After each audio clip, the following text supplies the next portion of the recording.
Yang ada di rumah pada saat itu siapa aja? Berlima ya, udah ya. Di dapur. Umas.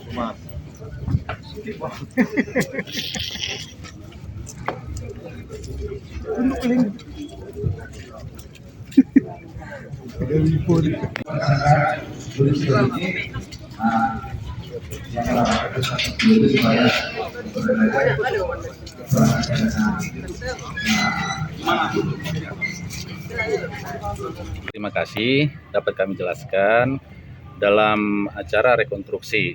Namanya rekonstruksi ya.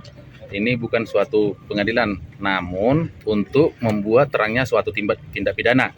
Jadi kita lakukan rekonstruksi bersama dengan kejaksaan itu untuk memenuhi suatu penyidikan. Demikian. Ada berapa adegan tadi yang diperankan? Dalam acara rekonstruksi ada 9 adegan. Ini kan peristiwa pembunuhan itu kan terjadi sudah berlangsung puluhan tahun nih. Kalau boleh tahu seperti apa cara pengungkapan itu? Benar. Ini kejadian pada tahun 2009 dan terungkap pada tahun 2023. Jalannya untuk melakukan pengungkapan terlebih dahulu kita melakukan penyelidikan lebih lanjut. Kemudian tersangka ada kita dapat informasi yang berada di luar daripada Sumatera Utara. Kemudian kita langsung mengejarnya. Dan setelah dapat satu orang tersangka atas nama LD itu berada di Lampung dan kemudian kita bawa, kita kembangkan kemudian.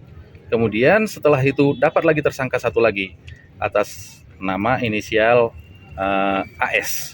Demikian. Baik Pak, kami mau nanya Pak, tadi ada sedikit di beberapa adegan ada sedikit kerusuhan, bukan rusuh, gaduh, ada gaduh dari pengacara korban dengan penyidik maupun antara saksi korban dengan keluarga korban dan keluarga tersangka.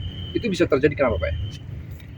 Baik, dalam adegan tersebut kemungkinan menurut daripada penasehat hukum dari korban ada adegan yang tidak pas, yang ditambah. Tetapi sebenarnya itu merupakan masukan bagi penyidik dan JPU untuk membuktikan tindak pidana, kebenaran daripada tindak pidana ini.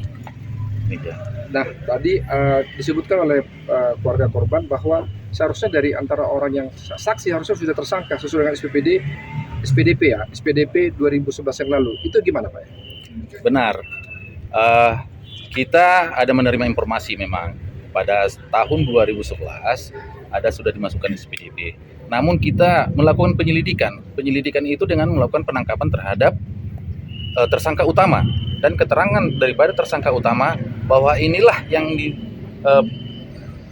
dijadikannya untuk rekonstruksi, untuk kejelasan bagaimana tindak pidana itu yang sebenarnya. Apakah kedepannya akan ada kemungkinan menjadi tersangka Pak? Itu akan kita kaji kembali dan ini prosesnya belum selesai karena masih ada DPO lain. Ada yang berapa DPO harus sekarang, akan kita ungkap. Ada berapa DPO? Ada 3 DPO. 3 DPO lagi ya? Sudah pernah diumumkan itu yang DPO itu Pak Kasat? Sudah kita sebarkan foto DPO ke seluruh Indonesia berdasarkan daripada humas kita dari Polres Samosir. Korban tadi kan ada yang 2 orang tadi ditetapkan di 2011 sebagai tersangka. Kenapa belum ditahan? Benar. Tapi kita kan melakukan penangkapan terhadap pelaku utama terlebih dahulu. Setelah kita melakukan penangkapan terhadap pelaku utama, nah, kemudian pengembangan, ada lagi pelaku lain untuk persekongkolan. Dan kita melakukan rekonstruksi. Dan di rekonstruksi inilah kejelasan perkara itu tersebut. Untuk meyakinkan daripada penyidik dan JPU. Nanti kasus ini akan kita kaji kembali dan belum selesai. Menunggu lagi kembali penangkapan terhadap tersangka lainnya. Apakah yang sudah ditetapkan tersangka itu sudah di SP3 kan atau bagaimana? Belum di SP3 kan, namun masih berlanjut. Tadi jalan rekonstruksi ada disebutkan motif pembunuhan tersebut karena adanya perselingkuhan. Boleh dijelaskan Pak? Motif yang kita terima awalnya karena ada kecemburuan daripada perselingkuhan. Namun ini motifnya sebenarnya sudah ada dendam lamanya dan itu pun akan kita kaji lebih dalam lagi. Fakta baru Bang, dalam 9 adegan yang diperagakan oleh tersangka maupun saksi-saksi yang lain, ada fakta-fakta baru. Sampai saat ini belum, namun itu pun kita akan mengulas kembali dengan adanya rekonstruksi bersama dengan JPU kita. Berarti dalam adegan tadi ada tersangka yang baru setelah konferensi pers beberapa waktu yang lalu Bang? Ada 2 orang. Pertama, Pertama, kita konferensi yang lalu, si pelaku yang kita dapat itu kan hanya 3 orang. Yang timbulkan Ya. setelah kita lakukan penangkapan terhadap tersangka D, maka muncul lagi tersangka yang baru 2 orang. Dan di sini adanya rencanaan pembunuhannya.